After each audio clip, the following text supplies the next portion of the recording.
नमस्कार, न्यूज के इकलौते फैमिली शो न्यूज की पाठशाला में आप सभी का स्वागत है। मैं हूं सुशांत सिन्हा। ये वो पाठशाला जहां सबकी क्लास लगती है। और आज पाठशाला शुरू करूं, क्लास लगाने का सिलसिला शुरू करूं, उससे पहले आपको बता दूं रोज की तरह कि आज कौन कौन सा चैप्टर खुलेगा। संसद में अडानी अडानी, क्या सब मोदी की मेहरबानी, आज इसका चैप्टर खोलूंगा। अडानी का नुकसान, विपक्ष का कितना फायदा, आज इसकी डिटेल भी आपको दूंगा। आज गौतम अडानी ने वो कर दिया जो कोई और नहीं करता। ऐसा क्या किया गौतम अडानी ने, इसके बारे में भी बताऊंगा। 8 लाख करोड़ डूब गए, अडानी का और कितना पैसा डूबेगा। और 40 साल पहले जैसे अंबानी ने गेम पलटा था, वैसे ही अडानी भी गेम पलट देंगे क्या, आज इसका चैप्टर भी है। साथ ही पीएम मोदी के बजट ने कैसे चीन में आग लगा दी है, इसका चैप्टर भी खोलूंगा। नरेंद्र मोदी का वो डिनर जो चीन को हजम नहीं हो रहा। मोदी नेपाल से राम मंदिर के लिए जो शालिग्राम शिलाएं लाई गई हैं, वो अयोध्या में साधु संतों ने विधि विधान से उसका पूजन किया है।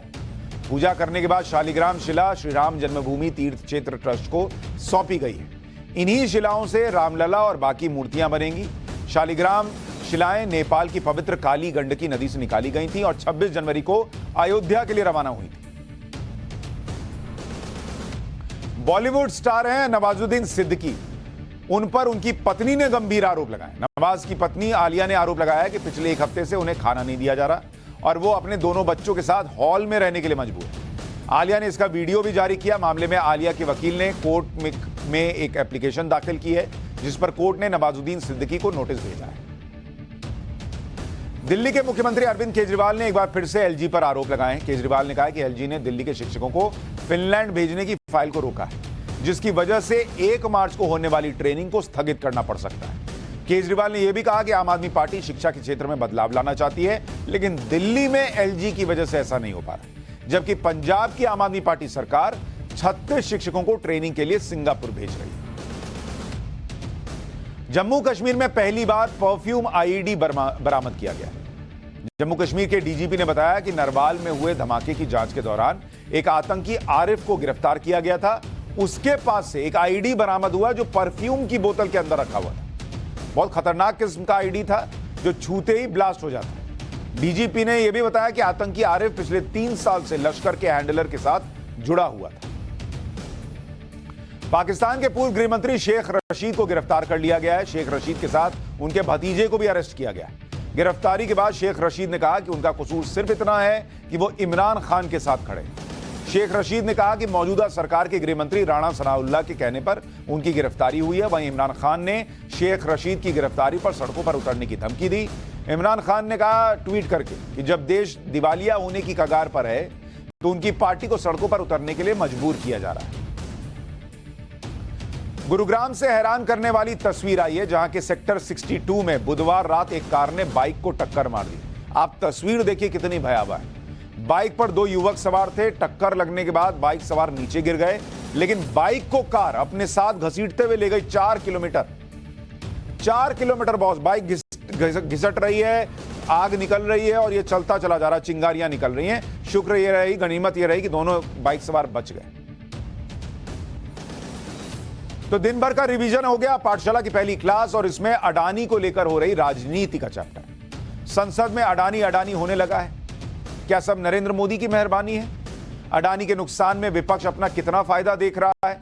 आपको यह भी बताऊंगा कि गौतम अडानी ने ऐसा क्या कर दिया जो कोई और नहीं कर पाता।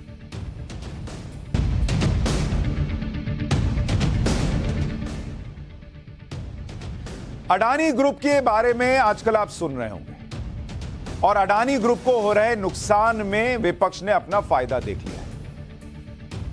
नुकसान अडानी ग्रुप का, फायदा विपक्ष अपना देख रहा है। क्योंकि जब भी अंबानी अडानी की बात आती है तो विपक्ष को नरेंद्र मोदी सरकार पर हमले का मौका मिल जाता है। उनको लगता है कि बॉस यही मौका है, पब्लिक के दिमाग में सेट कर दो कि अरे अंबानी अडानी की सरकार चल रही। ट्राई 8 साल से कर रहे हैं, हो नहीं पा रहा है। लेकिन अब इसमें भी उन्होंने अवसर तलाश लिया कि जब से अडानी ग्रुप पर हिंडनबर्ग की रिपोर्ट आई, तब से विपक्ष सरकार पर हमलावर है।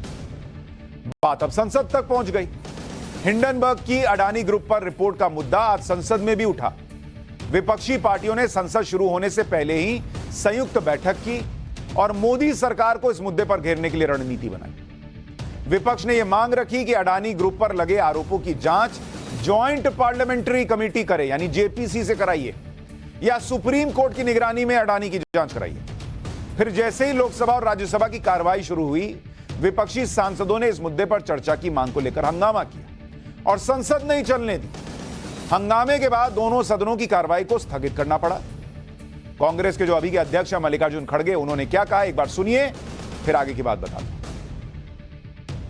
लोगों के हित को ध्यान में रखते हुए और जो ये LIC, SBI, दूसरे बैंक्स जो सरकारी इंस्टीट्यूशंस हैं दिए हैं, इसकी एक जांच होना चाहिए। इसके लिए हम इस चर्चा में डिमांड करना चाहते हैं, या तो ज्वाइंट पार्लियामेंट्री कमेटी हो या सुप्रीम कोर्ट के जो चीफ जस्टिस है उनके नेतृत्व में इसकी इंक्वायरी हो और डे टू डे रिपोर्ट भी जनता के सामने रखे। अब इसमें LIC, SBI वगैरह वगैरह शब्द आपने सुने और मोटे तौर पर कांग्रेस का आरोप है कि पीएम मोदी ने गुब्बारा फुलाया हुआ था जो अब फुस हो गया। पीएम चुप हैं और SBI और LIC के करोड़ों ग्राहकों का पैसा डूब रहा है। लेकिन जो लोग अडानी के मामले में बहुत एक्टिव हो गए और राजनीति कर रहे हैं, उन्हें इस बात का जवाब देना चाहिए कि अगर अडानी पर सो कॉल्ड हाथ है पीएम मोदी का, या फिर अडानी गलत बिजनेस प्रैक्टिस कर रहे हैं, तो फिर विपक्ष अपने राज्यों में अडानी का बड़ा निवेश क्यों होने दे रहा है? सबसे पहला सवाल तो आपको पलटकर यह पूछना चाहिए विपक्ष के नेताओं से और स्पेशली कांग्रेस के नेताओं से। राजस्थान में बॉस अडानी ग्रुप, उसने निवेश किया हुआ है। छत्तीसगढ़, यहां भी कांग्रेस की सरकार है, यहां पर खनन में के लिए निवेश किया हुआ है। खनन के लिए निवेश किसने किया है? अडानी ग्रुप ने, कांग्रेस की सरकार में। अभी हाल में अडानी समूह के प्रमुख गौतम अडानी ने भी कहा था कि उनका कारोबार उन राज्यों में भी चल रहा है जहां विपक्ष की सरकार है। अडानी ने बताया था कि देश के 22 राज्यों में उनका निवेश है बॉस, 22 राज्य में। हर जगह तो बीजेपी की सरकार नहीं है। अडानी का निवेश अगर आप देखेंगे, अडानी का निवेश कहां कहां है जहां बीजेपी की सरकार नहीं है, उसका बता दूं। केरल में लेफ्ट की सरकार है बॉस, लेफ्ट की सरकार है केरल में, अडानी ने निवेश किया हुआ है।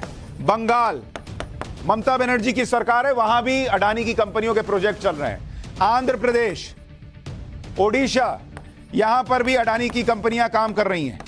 तेलंगाना, वहां काम कर रही हैं अडानी की कंपनियां, निवेश किया हुआ है। ये सारे राज्य ऐसे हैं, केरल, बंगाल, आंध्र प्रदेश, ओडिशा, तेलंगाना, छत्तीसगढ़, राजस्थान, सब जगह विपक्ष की पार्टियों के राज हैं। और आप आज खड़े होकर सिर्फ इसलिए कि आपको नरेंद्र मोदी को घेरना है, आप कह रहे हो कि ये अडानी ग्रुप जो है इसकी जांच करो। की बात हो रही है कि हिंडनबर्ग की रिपोर्ट आ गई बॉस, हिंडनबर्ग की रिपोर्ट आ गई बॉस। अभी उस रिपोर्ट के आने के बाद ये जो बाजार में उतार चढ़ाव है, ये सेंटिमेंट का नतीजा है। ऐसा नहीं है कि अडानी ग्रुप पे कुछ साबित हो गया। अरे साबित हो गया तो आप अपने पहले तो इन्वेस्टमेंट हटाओ, वो आप कर नहीं रहे। और हिंडनबर्ग की रिपोर्ट क्या कहती है? 10 साल की रिपोर्ट है, वो 3 साल में तैयार हुई है, 10 साल की बात करती है, 10 साल में क्या क्या किया अडानी ग्रुप में। तो 10 साल में तो मनमोहन सिंह की भी सरकार थी।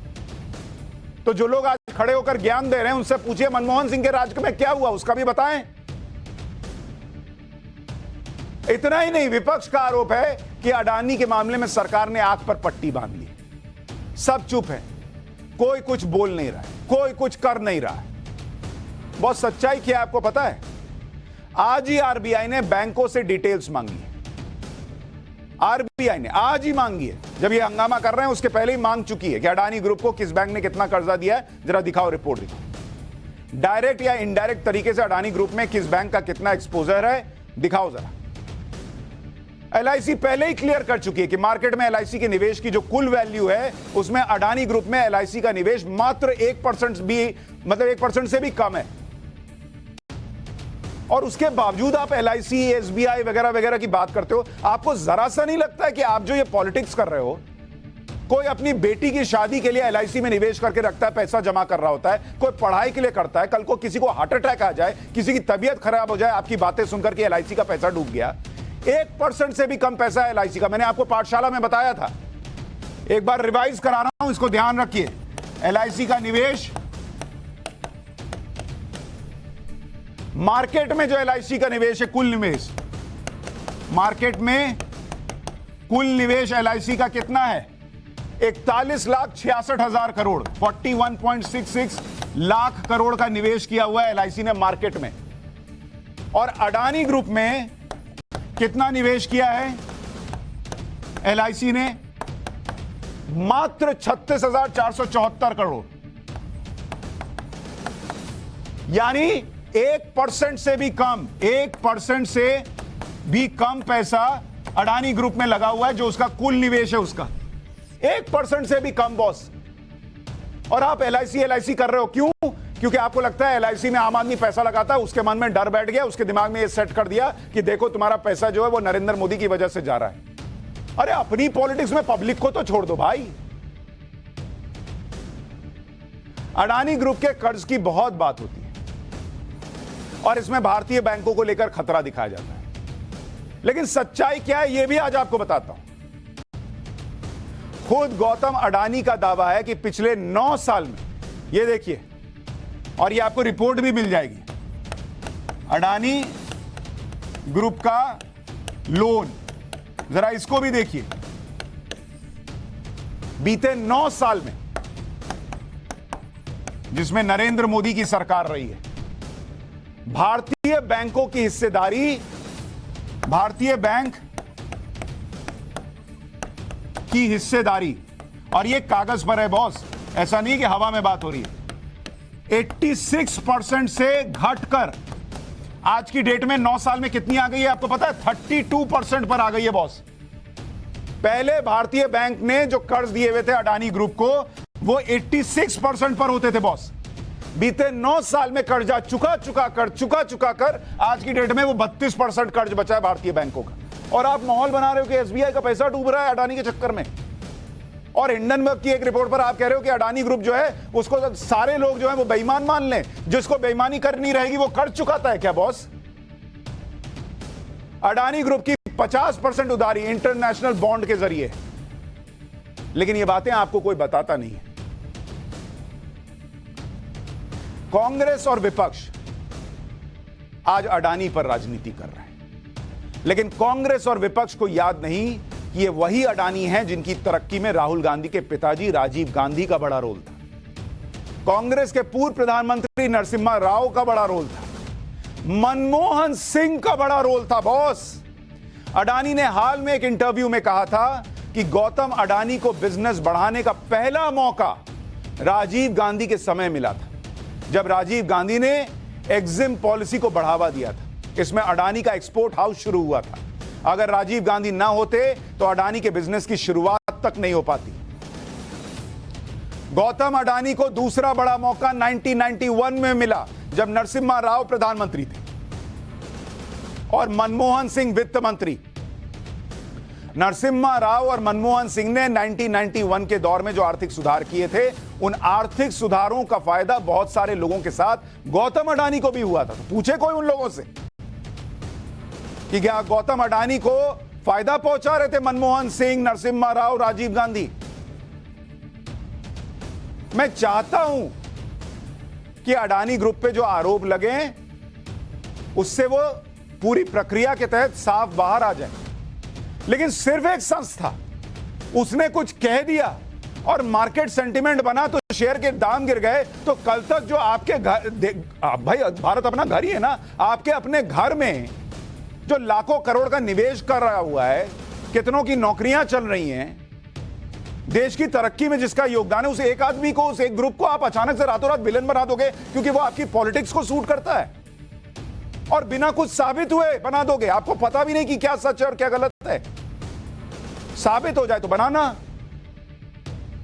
बॉस, असल में कहानी यह है कि अडानी एक बहाना है। मकसद है मोदी विरोध की राजनीति जो पिछले 8-9 साल से चल रही है, और विपक्ष का यह फेवरेट मुद्दा रहा है अंबानी अडानी, अंबानी अडानी, अंबानी अडानी। इनका कैसेट वहीं बज रहा है, लूप में लगा के छोड़ दिया अंबानी अडानी, और इनको यह भी नहीं समझ में आ रहा कि अंबानी अडानी बजा रहे हो कैसेट, पब्लिक कान में रुई डालकर बैठी है, नहीं सुन रही, क्योंकि उनको नहीं दिख रहा बॉस वो, और उनको यह भी दिख रहा है कि आप अपने राज्यों में तो अंबानी अडानी से पैसा खोल खोल के ले रहे हो और दूसरी जगह उनको विलन बता रहे हो। राहुल गांधी और कांग्रेस ये आरोप लगाते रहे हैं कि ये तो सूट बूट की सरकार है, अंबानी अडानी की सरकार है, और अडानी तो पीएम मोदी के पर्सनल फ्रेंड है। पहली बात, अगर अंबानी अडानी की सरकार है तो फिर अडानी को वैसे दिन क्यों देखने पड़ रहे हैं जो दिन उन्होंने बिजनेस में अब तक नहीं देखे बॉस? क्यों देखने पड़ रहे हैं? जब से फाइनेंशियल रिसर्च कंपनी हिंडनबर्ग की अडानी पर रिपोर्ट आई है, तब से लेकर अब तक एक हफ्ते में, आपको पता है इस एक हफ्ते के अंदर जो अडानी ग्रुप है, मार्केट में उसका $100 बिलियन डूबा है। इसका मतलब कितना है होता है आपको पता है? 8.2 लाख करोड़ रुपया डूब गया है अडानी ग्रुप का। इतना नुकसान हो चुका है, और सिर्फ मार्केट सेंटिमेंट के नाम पर, और उस सेंटिमेंट को हवा देने वालों के नाम पर। खुद गौतम अडानी, जो एक हफ्ते पहले तक दुनिया के तीसरे सबसे अमीर व्यक्ति थे, वो अब दुनिया में टॉप 10 से भी नीचे आकर टॉप 15 से भी बाहर हो चुके। फोर्ब्स मैगजीन की रियल टाइम बिलियनर लिस्ट में इस वक्त गौतम अडानी कितने नंबर पर है आपको पता है? 17वें नंबर पर आ गए हैं, 17वें नंबर पर। और मुकेश अंबानी से पीछे चले गए, मुकेश अंबानी अब 11वें नंबर पर। तो दोस्त की सरकार चलने पर ऐसा होता है क्या? लेकिन इतने नुकसान के बावजूद गौतम अडानी ने आज वो किया जो कोई और नहीं कर पाता। गौतम अडानी की कंपनी ने अपना एफपीओ वापस ले लिया। अब आप कहेंगे एफपीओ क्या भला है? वो समझाऊंगा, पाठशाला में कोई चीज आधा अधूरी नहीं छोड़ता हूं, आपको पूरा समझाऊंगा एफपीओ क्या है। लेकिन आप देखिए कि किस वक्त ये एफपीओ वापस लिया, जब पूरा एफपीओ सब्सक्राइब हो चुका था। पूरी तरह से सब्सक्राइब होने का मतलब है कि अडानी के शेयरों में इतनी गिरावट के बाद भी निवेशकों का भरोसा अडानी ग्रुप पर बना रहा, और इसी भरोसे को कायम रखने के लिए अडानी ग्रुप ने अपना पूरी तरह से सब्सक्राइब एफपीओ वापस ले लिया, और जिन निवेशकों ने एफपीओ में पैसे लगाए थे उनका पैसा रिफंड करने का ऐलान कर दिया। यह एफपीओ 27 जनवरी को अडानी ग्रुप की फ्लैगशिप कंपनी अडानी इंटरप्राइजेज को लेकर आया था। एफपीओ क्या होता है जरा सा उसको समझिए, तब आपको बात आगे की समझ में आएगी। अभी तक आप दो चीज जानते होंगे, एक होता है आईपीओ, जो आप सुनते हैं ना कि फलाना कंपनी का आईपीओ आने जा रहा है। इसका मतलब होता है इनिशियल पब्लिक ऑफरिंग। मतलब जैसे कोई कंपनी है अपना पहली बार पब्लिक को शेयर ऑफर करती है, तो उसको आईपीओ कहते हैं कि भैया ये हमारा शेयर है, आप खरीदो। इस तरह से अपने लिए वो फंड इकट्ठा करती है, तो ये हो गया आईपीओ। दूसरा होता है एफपीओ, जो अडानी ग्रुप ने जारी किया। सारा एफपीओ जो है एक तरीके से कहिए बिक गया, उसके बावजूद उन्होंने कहा कि नहीं हमको नहीं चाहिए, आप पैसा रखिए। और क्यों कहा आपको बताता हूं। इसको कहते हैं फॉलो ऑन पब्लिक ऑफर। यह भी किसी कंपनी के लिए मार्केट से पैसा जुटाने का एक टूल होता है। इसमें क्या होता है, ये कंपनी पहली बार शेयर निकाल रही होती है आईपीओ में। एफपीओ में क्या होता है, कंपनी ऑलरेडी चल रही होती है, वो शेयर मार्केट में लिस्टेड होती है, इक्विटी बेस बढ़ाती है एफपीओ के जरिए। मतलब आपका ऑलरेडी शेयर मार्केट में है, आपने कहा हम कुछ और शेयर निकाल रहे हैं, आप ले सकते हैं, नए शेयर जारी होते हैं। तो इससे क्या होता है, होल्डर्स और नए निवेशकों के लिए नए शेयर लाने का ऑफर मिलता है। इससे जो पैसा आता है उसको आप दूसरे काम में लगाते हैं, कर्जा चुकाने में लगाते हैं, वगैरह वगैरह वगैरह। तो अडानी ग्रुप ने 27 जनवरी को यही एफपीओ जारी किया था, क्योंकि वो ऑलरेडी शेयर मार्केट में है, तो उसने नए शेयर एक तरीके से मार्केट में उतारे।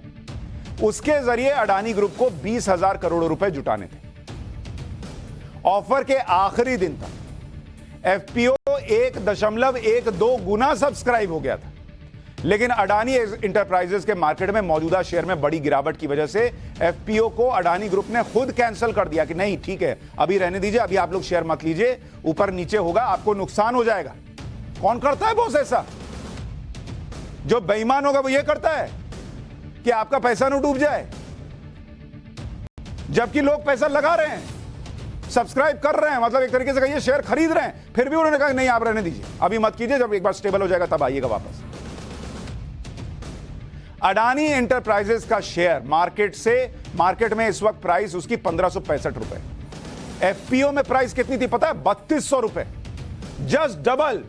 फिर भी लोग ले रहे थे और फिर भी गौतम अडानी ने कहा कि नहीं बॉस, मेरे लिए आप पहले हैं, मेरे जो निवेशक हैं, आप अपना पैसा अभी रखिए, जब एक बार स्थिति ठीक हो जाएगी तब आप पैसा लगाइए। कौन करता है बॉस ऐसा? अडानी ग्रुप के चेयरमैन गौतम अडानी ने इस पर कहा कि उनके लिए निवेशकों का हित सबसे अहम है। निवेशकों को कोई भी संभावित वित्तीय नुकसान से बचाने के लिए फैसला लिया गया है, क्योंकि बाजार में काफी हलचल है। उनके स्टॉक में दिन भर उतार चढ़ाव होता रहा है। इन अमान्य परिस्थितियों की वजह से कंपनी के बोर्ड ने यह फैसला किया है कि एफपीओ की प्रक्रिया को जारी रखना नैतिक रूप से सही नहीं है। अडानी एंटरप्राइजेस के शेयर में इतना उतार चढ़ाव था कि एफपीओ के कल पूरी तरह से सब्सक्राइब होने के बावजूद रात में अचानक इसे कैंसिल किया गौतम अडानी ने, और सबके सामने आए और कहा कि अडानी ग्रुप की बैलेंस शीट ठीक है, कैश फ्लो अच्छा है, कंपनी के मौजूदा ऑपरेशन और फ्यूचर प्लान पर कोई असर नहीं होगा। एक बार गौतम अडानी को सुनिए, फिर आगे के फैक्ट्स रखता हूं। Yesterday's decision of his withdrawal would have surprised many. But considering the volatility of the market seen yesterday, our board strongly felt that it would not have been morally correct to proceed with the FPO. In my humble journey of over 4 decades as an entrepreneur, I have been blessed to receive overwhelming support from all stakeholders and particularly the investor community. It is important for me to confess that whatever little I have achieved in life is due to the faith and trust reposed by them. I owe all my success to them. For me, the interest of my investor is paramount and everything is secondary. सोचिए, जिस आदमी के लाखों करोड़ रुपए डूब रहे, वो आपके पैसे ना डूब जाएं इसकी चिंता कर रहा है, आए हुए पैसे वापस कर दे रहा है, और इस देश में राजनीति के नाम पर उसको बेईमान बता रहे हैं, और वो भी तब जब खुद अपने अपने राज्यों में उससे निवेश ले रहे हैं। अडानी ग्रुप एफपीओ के जरिए 20,000 करोड़ रुपए जुटाने वाला है। इस 20,000 करोड़ में से 3,335 करोड़ रुपए तो इसी साल फरवरी और मार्च में खर्च होने थे। 7,535 करोड़ रुपए अगले 14 महीने में खर्च किए जाने थे। लेकिन अब मार्केट कंपनी के पास 2 ही विकल्प बचे हैं, या तो वो मार्केट से महंगे दर पर लोन ले या फिर अपनी बड़ी योजनाओं को फिलहाल सीमित करें, क्योंकि एफपीओ के 20,000 करोड़ों में से 10,869 करोड़ रुपए ग्रीन हाइड्रोजन से जुड़े कुछ प्रोजेक्ट में लगाए जाने थे। इसके अलावा मौजूदा एयरपोर्ट प्रोजेक्ट और ग्रीन एक्सप्रेसवे से जुड़े प्रोजेक्ट में पैसा लगाया जाना था। हालांकि अडानी ने यह भरोसा जताया कि एफपीओ वापस लेने से उनके मौजूदा और फ्यूचर प्लान में कोई बदलाव नहीं आएगा। अडानी ग्रुप को हिंडनबर्ग नाम की फाइनेंशियल फोरेंसिक कंपनी ने अपनी रिसर्च रिपोर्ट में टारगेट किया। कहा जाता है कि हिंडनबर्ग रिसर्च 30 से ज्यादा बड़ी कंपनियों को अब तक टारगेट कर चुकी है, और जिस कंपनी को टारगेट करके रिपोर्ट जारी करती है उसका शेयर 15% तो टूट ही जाता है। 2020 में इसने इलेक्ट्रिक ट्रक बनाने वाली अमेरिकी कंपनी निकोला को टारगेट किया था। इसके बाद निकोला का जो शेयर $66 पर था वो गिरकर $3 से भी नीचे आ गया था। हिंडनबर्ग के बारे में बताया जाता है कि एक शॉर्ट सेलर है जिसने अडानी के शेयर और बॉन्ड्स में शॉर्ट पोजीशन ले रखी थी। अब आप कहेंगे वो शॉर्ट सेलर क्या होता है? ये कहानी कुछ ऐसी है, शॉर्ट सेलर। तो जो हिंडनबर्ग है वो शॉर्ट सेलिंग का काम करती है, यही शॉर्ट सेलिंग। शॉर्ट सेलिंग क्या होती है बॉस, आपको पता है? इसमें क्या, आप शेयर नहीं खरीदते। मान लीजिए मेरे पास एक शेयर जिसकी कीमत आज की डेट में है 10 रुपया, ठीक है? और इसमें आप क्या करते हैं, पहले उस शेयर को बेच देते हैं। मतलब आपने कहा कि मैं इस शेयर को जो है 10 रुपए में बेच रहा हूं। 10 रुपए में बेच रहा हूं। और आपका कॉन्फिडेंस ये होता है कि जब दिन खत्म होगा ना बॉस, तब तक ये शेयर का प्राइस नीचे आ जाएगा और ये शेयर मान लीजिए कि आप मान के चल रहे हैं कि 2 रुपया का हो जाएगा। और जब दिन खत्म होने वाला होता है तब आप 2 रुपए पे या जो भी रेट होता है आप कहते हैं कि मैंने इस पर जो है खरीद लिया शेयर।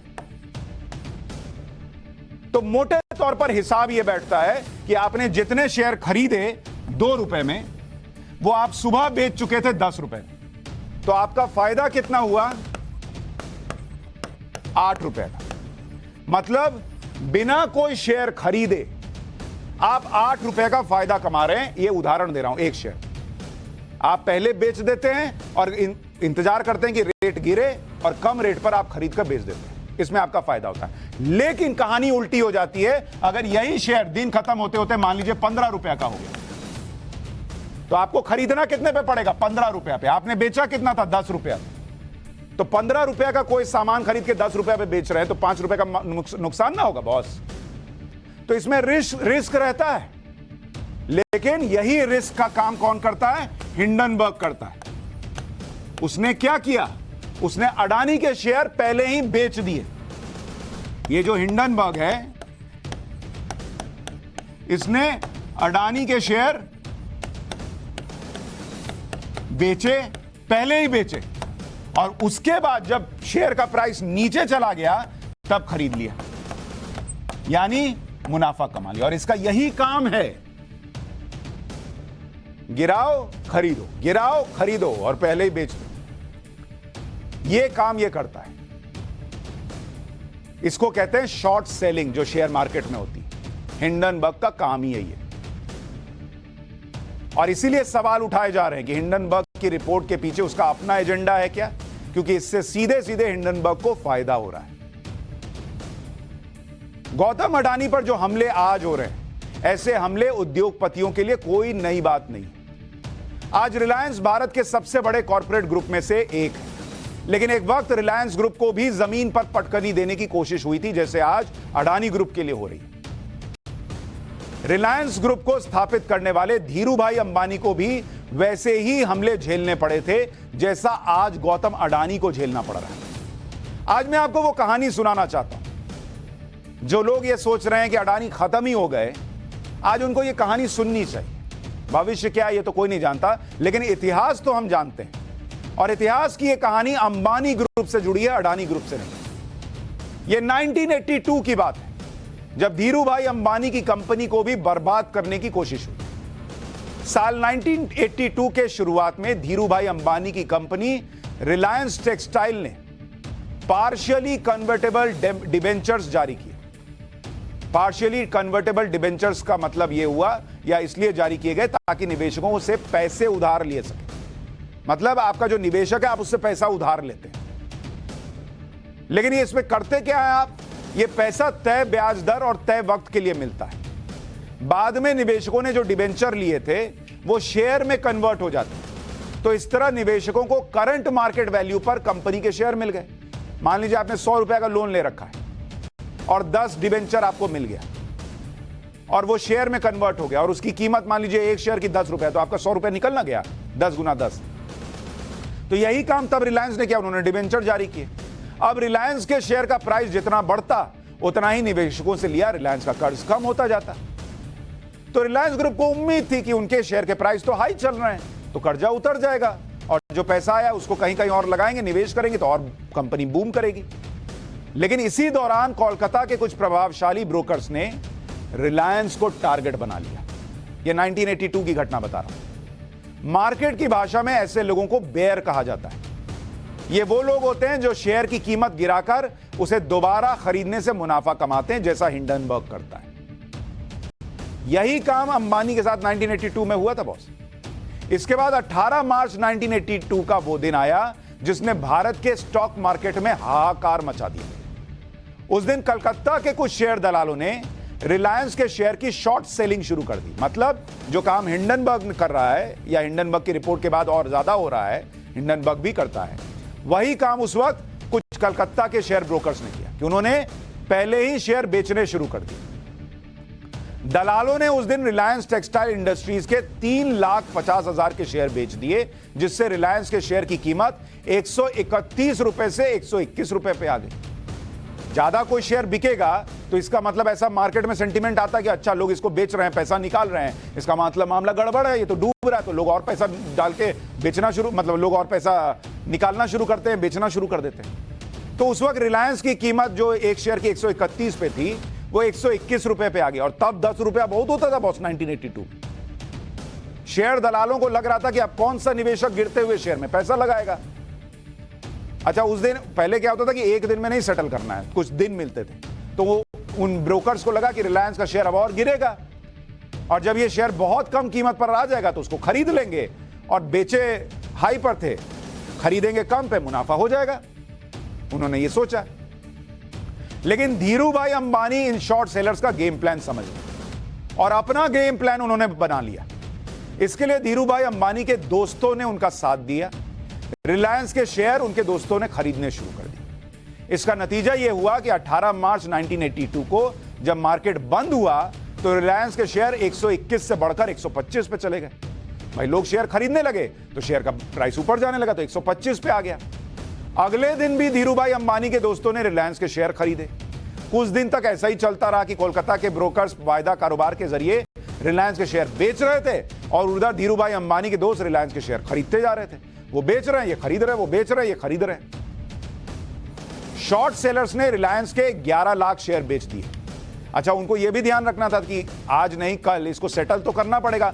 बेच रहे हैं लेकिन उतना ही खरीद के सेटल भी तो करेंगे। 11 लाख शेयर बेच दिए, मार्केट में 11 लाख शेयर खरीद के देने भी तो पड़ेंगे, तो कितना बेचते। लेकिन धीरूभाई अंबानी के दोस्तों ने 8 लाख से ज्यादा शेयर खरीद लिए। अब धीरूभाई अंबानी के सामने चैलेंज यह था कि रिलायंस के शेयर की कीमत उस दिन तक एक लेवल तक बनाए रखनी थी जिस दिन तक शॉर्ट सेलर्स के बेचे गए शेयर का सेटलमेंट ना हो जाता। जब सेटलमेंट वाला दिन आया तो उस दिन रिलायंस के शेयर की कीमत 131 रुपए से ऊपर चली गई। यह वो कीमत थी जिस कीमत पर शॉर्ट सेलर्स ने रिलायंस के बेचे थे शेयर। 131 पर बेचे थे, वो ऊपर चला गया, यानी शॉर्ट सेलर्स को कोई फायदा नहीं हुआ, उल्टे नुकसान हो गया। उन्हें सेटलमेंट के दिन खरीदारों को फिजिकली शेयर्स भी देने थे, जो शेयर्स उनके पास थे ही नहीं, और जो शेयर्स उन्होंने उधार लेकर बेचे थे। और अगर शेयर्स नहीं देते तो 50 रुपए प्रति शेयर का फाइन भरना पड़ता।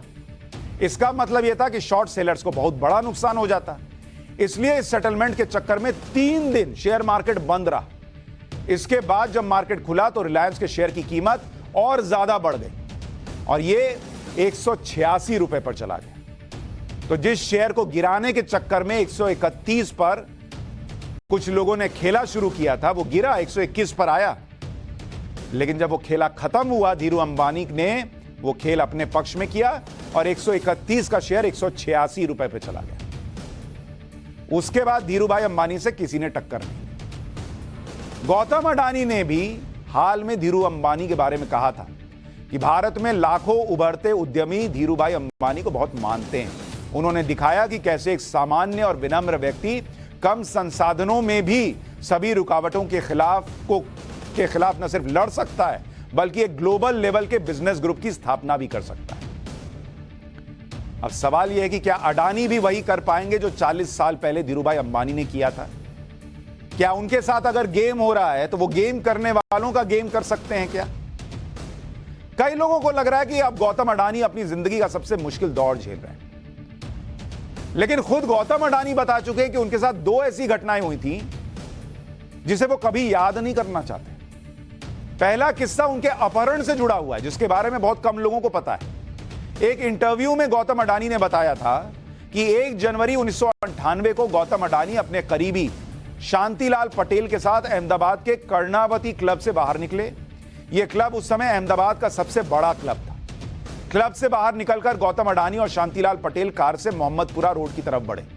तभी अचानक कार के सामने एक स्कूटर आ गया जिससे कार रोकनी पड़ी।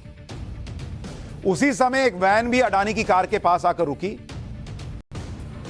उस वैन से 6 लोग उतरे और गौतम अडानी पर बंदूक तान दी और उसके बाद अडानी और शांतिलाल को अपनी वैन में बिठाकर ले गए। किडनैपिंग के बाद दोनों को अहमदाबाद की ही किसी अननोन लोकेशन पर रखा गया। किडनैपर्स ने गौतम अडानी को रिहा करने के बदले 15 करोड़ रुपए की फिरौती मांगी, लेकिन एक दिन बाद ही गौतम अडानी सुरक्षित अपने घर पहुंच गए थे। यह साफ नहीं हो पाया कि गौतम अडानी खुद किडनैपर से बचकर निकले या पुलिस ने उन्हें छुड़ाया।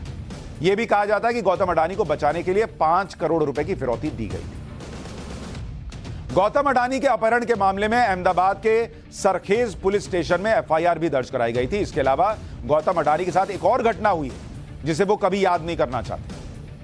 यह घटना 2008 के मुंबई अटैक से जुड़ी हुई है, जब आतंकियों ने मुंबई के ताज होटल समेत कई इलाकों पर हमला कर दिया था। उस वक्त गौतम अडानी ताज होटल में ही थे। इस घटना के बारे में भी गौतम अडानी ने एक इंटरव्यू में बताया था कि 26 नवंबर 2008 को जब ताज होटल को घेर कर आतंकियों ने हमला किया था तो उस समय गौतम अडानी ताज होटल में ही थे। आतंकियों की गोलाबारी के बीच सैकड़ों लोगों के साथ गौतम अडानी भी होटल में फंस गए थे। कई लोगों के साथ गौतम अडानी भी रात भर होटल के बेसमेंट में रुके रहे। सुबह सुरक्षा कर्मियों ने गौतम अडानी को बेसमेंट से सुरक्षित बाहर निकाला। इस घटना के बारे में बताते हुए गौतम अडानी ने कहा था कि पहली बार फायरिंग होते हुए अपनी आंखों से देखा था। ऐसा लगा जैसे 15 फीट की दूरी से मौत दिख गई। ये वो गौतम अडानी हैं जो हर मुश्किल वक्त से लड़कर बाहर आए, और इसलिए उनके कई निवेशकों को लगता है कि गौतम अडानी इस संकट से भी बाहर आ जाएंगे, क्योंकि उन निवेशकों को लगता है कि बैलेंस शीट तो कंपनी की ठीक है, कंपनी ठीक चल रही है। कौन सी कंपनी कर्जा लेके नहीं चलती? सब कर्जा ही लेके चलते हैं बॉस, घर से पैसा लगा लगा के सब नहीं चलते। सिर्फ एक कंपनी के आरोपों की वजह से आज शेयर गिर रहे हैं और कई लोगों को उम्मीद है कि यह वक्त चला जाएगा और गौतम अडानी फिर वापसी करेंगे। लेकिन फिलहाल तो इस पूरे मुद्दे को पॉलिटिक्स का रूप दे दिया गया है भारत में। फैक्ट्स आप पकड़ के चलिएगा, जो दिक्कत लगे, नहीं समझ में आए, पाठशाला में लिखिए हमको ट्विटर पे, फेसबुक पे, हम बताते चलेंगे। पाठशाला में अब चीन का चैप्टर, जिसमें आपको बताऊंगा कि कैसे पीएम मोदी के बजट ने चीन में आग लगा दी और क्यों मोदी का एक खास डिनर चीन को हजम नहीं हो रहा।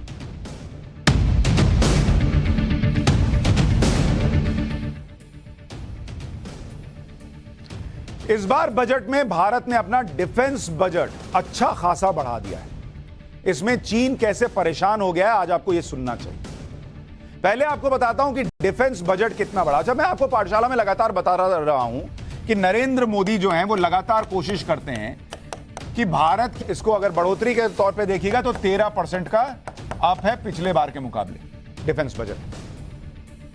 यानी थॉट प्रोसेस क्लियर है नरेंद्र मोदी का कि अगर देश की सेना ताकतवर नहीं है तो वही हाल होता है जो यूक्रेन के साथ हो रहा है कि लोग आपको घुमा फिरा के इस्तेमाल करते हैं और आप जो है हाथ भीख मांग मांग के लोग से कहते हैं मुझे हथियार दो, मुझे हथियार दो, मुझे रूस से लड़ना है।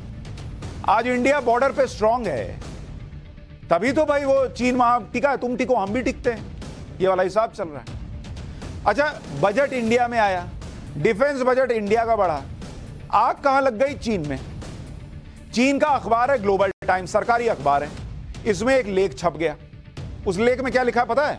कि कोरोना से बुरी तरह से प्रभावित होने और ग्रोथ के कम होने के बीच भारत ने डिफेंस बजट बढ़ा दिया है। भाई तुम हमको क्यों बता रहे हो कि कोरोना से कैसे प्रभावित होते हैं? पहले अपने यहां का देखो ना, हमारे यहां कोरोना नहीं है, तुम अपने यहां देखो, लोग मर रहे हैं और ग्रोथ प्रभावित हो गया, तुम अपना ग्रोथ देख लो, तुमसे ऊपर ही हमारी जीडीपी की ग्रोथ रेट, लेकिन हमको गिना रहा कि देखिए कैसे संकट में अपना डिफेंस बजट बढ़ा रहे हैं, और बढ़ा रहे हैं, अपना पैसा खर्च कर रहे हैं, तुमसे लेके कर रहे हैं।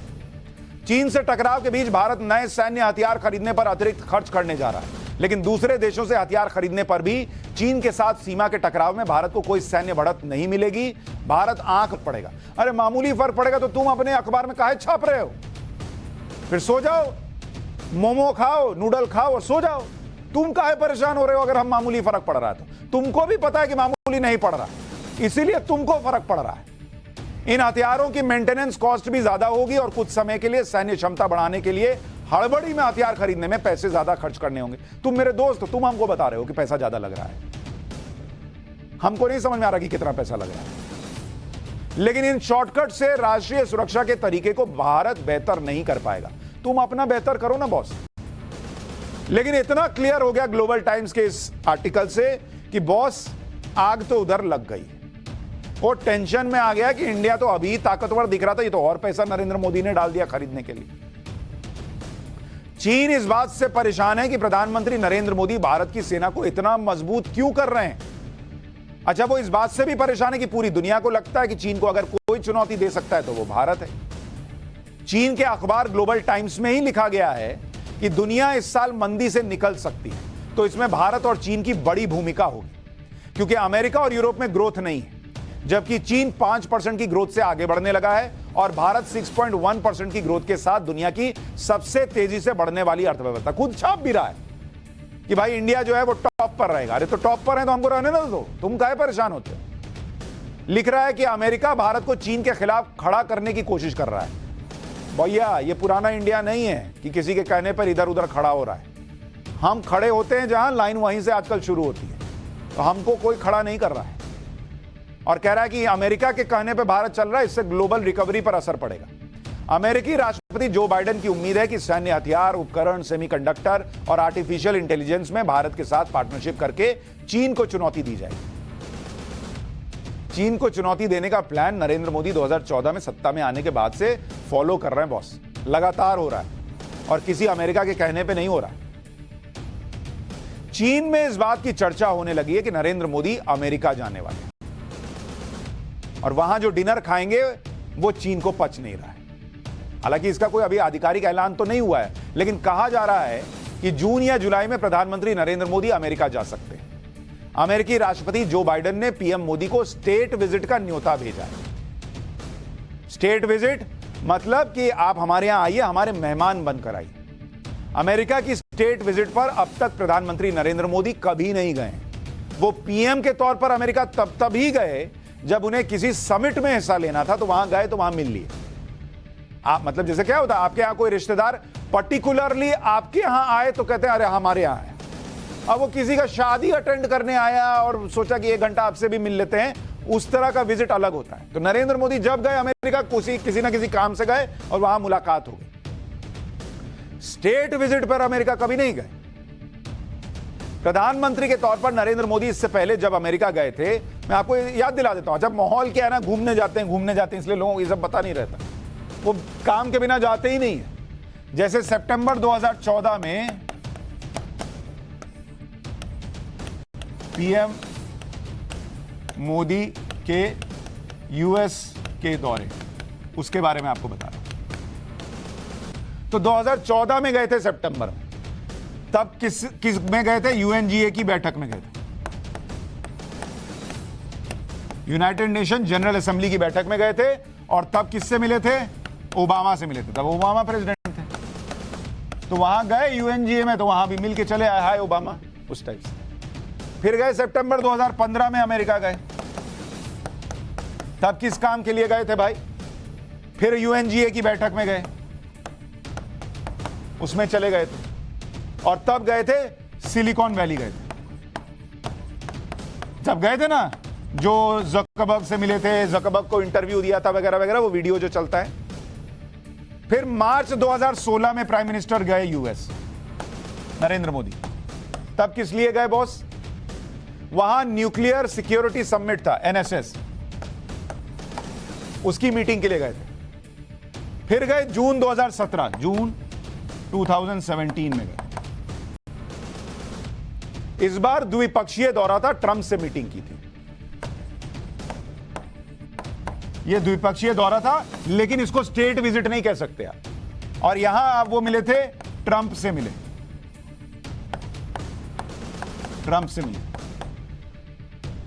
फिर सितंबर 2019 में गए यूएनजीए की बैठक में, फिर ट्रंप से मिले, हाउडी मोदी वगैरह कार्यक्रम किया। सितंबर 2021 में गए थे, तब मैं भी गया था कवर करने, तो वहां क्वाड समिट के लिए गए थे, तो जो बाइडेन से मिलकर आए थे। तो अभी तक जो नरेंद्र मोदी के दौरे रहे हैं उसमें स्टेट विजिट शामिल नहीं रहा है। हर बार काम से जाते हैं और वहां ये काम भी निपटा लेते हैं कि भाई भारत और अमेरिका के रिश्ते अच्छे चल रहे हैं, वो चीज सेट हो जाए। स्टेट विजिट दरअसल जो बाकी के दौरे होते हैं उससे अलग होती है। इसमें अमेरिकी राष्ट्रपति के पर्सनल न्योते पर किसी देश के प्रधानमंत्री और राष्ट्रपति जाते हैं। स्टेट विजिट में सीमित दिनों का कार्यक्रम होता है। इसमें अमेरिकी संसद के ज्वाइंट सेशन को संबोधित करने का भी कार्यक्रम होता है। इसके अलावा अमेरिकी राष्ट्रपति के आवास व्हाइट हाउस में स्टेट डिनर भी दिया जाता है। तो वहां अगर जाएंगे और डिनर खाएंगे तो यहां चीन को हजम नहीं होगा, उसका हाजमा ऑलरेडी गड़बड़ाया हुआ है। ऐसी स्टेट विजिट पिछले साल दिसंबर में हुई थी, जब फ्रांस के राष्ट्रपति मैक्रों को व्हाइट हाउस का इनविटेशन गया था। तब मैक्रो स्टेट विजिट पर 3 दिन के लिए अमेरिका गए थे। मैक्रो व्हाइट हाउस गए थे, वहां पर स्टेट डिनर रखा गया था। बाइडेन ने अपने कार्यकाल में पहली बार किसी विदेशी नेता को ऐसे स्टेट डिनर का सम्मान दिया। अब नरेंद्र मोदी के बारे में कहा जा रहा है कि उन्हें स्टेट डिनर दिया जाएगा। अच्छा, चीन का यह हाजमा खराब नहीं होगा? हमारे यहां जो लोग बीबीसी की डॉक्यूमेंट्री पे छाती पीट रहे हैं, उनका भी हाजमा खराब हो जाएगा। वो तो चाह रहे हैं कि माहौल दुनिया भर में यह बन जाए कि भाई नरेंद्र मोदी जो है वो देखिए किस तरह से बीबीसी की डॉक्यूमेंट्री रोक रहे हैं, सच छुपा रहे हैं वगैरह वगैरह। सच तो मैंने आपको बताया ही था क्या है उस डॉक्यूमेंट्री का, 2 कौड़ी की डॉक्यूमेंट्री का। डॉक्यूमेंट्री खाली नहीं बोलना चाहिए। तो वो भी परेशान हो जाएंगे कि अरे भैया ये तो अमेरिका को आंख दिखाने वाला भारत, और अमेरिका कह रहा है आइए ना खाना खाइए ना। क्योंकि अमेरिका बोल नहीं रहा था कि रूस के खिलाफ वोट कीजिए, रूस से तेल मत खरीदिए, ये वो बोलता रह गया। जब नहीं सुने और उनको समझ में आ गया कि ये तो सुनने वाला इंडिया है नहीं, ये तो सुनाने वाला इंडिया है, तो कह रहे हैं आइए खाना खाइए हमारे साथ। अब ये दौरा होगा, अब इस पर चर्चा चल रही है। पीएम मोदी के अमेरिका जाने की खबरें तब आई हैं जब हाल में भारत के राष्ट्रीय सुरक्षा सलाहकार अजीत डोवल अमेरिका के दौरे पर थे। मंगलवार को अजीत डोवल और अमेरिका के एनएसए जैक सलीवन की मुलाकात हुई। व्हाइट हाउस में इस मीटिंग में जिस टॉपिक पर बात हुई वो चीन को बहुत परेशान करने वाला है। इस टॉपिक का नाम है ICET, आईसेट। अब चीन इससे क्यों परेशान हो जाएगा बॉस? हमारे एनएसए मिल रहे हैं। ये आईसेट क्या चीज होती है? इसको कहते हैं initiative on critical and emerging technologies.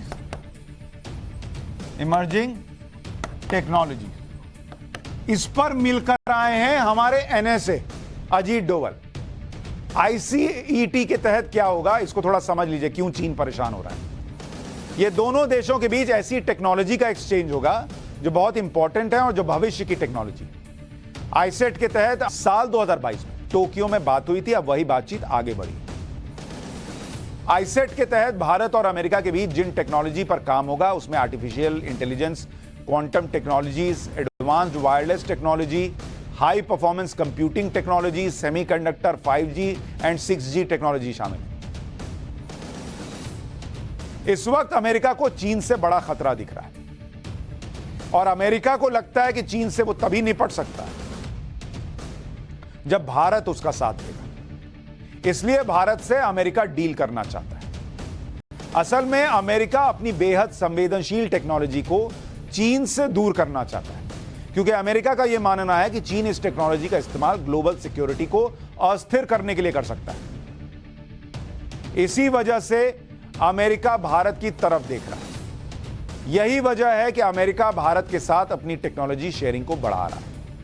America चाहता है कि जापान और नीदरलैंड जैसे देश एडवांस चिप मैन्युफैक्चरिंग इक्विपमेंट चीन को ना दें। इस एक्सपोर्ट रिस्ट्रिक्शंस की वजह से भारत के लिए मौके बनेंगे।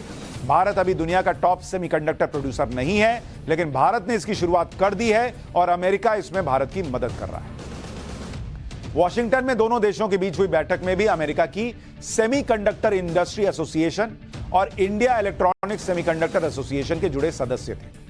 बैठक में इस बात पर सहमति हुई है कि भारत में सेमीकंडक्टर डिजाइन मैन्युफैक्चरिंग का इकोसिस्टम डेवलप किया जाएगा। तो ये अमेरिका की भी जरूरत है कि वो भारत को साथ लेकर चले। चीन कह रहा है हमको इंडिया से फर्क नहीं पड़ता, लेकिन उसको जो है दिक्कतें हो रही हैं कि अमेरिका और भारत क्यों सट रहे हैं। तो वो दिक्कत में है कि भारत इधर ना चला जाए, अमेरिका इस चक्कर में है कि भारत इधर ही रहे। भारत फुल डिमांड में बॉस, ये अपने लिए अच्छी बात है। पाठशाला में अब एक बॉलीवुड एक्टर की जिंदगी में आए तूफान का चल।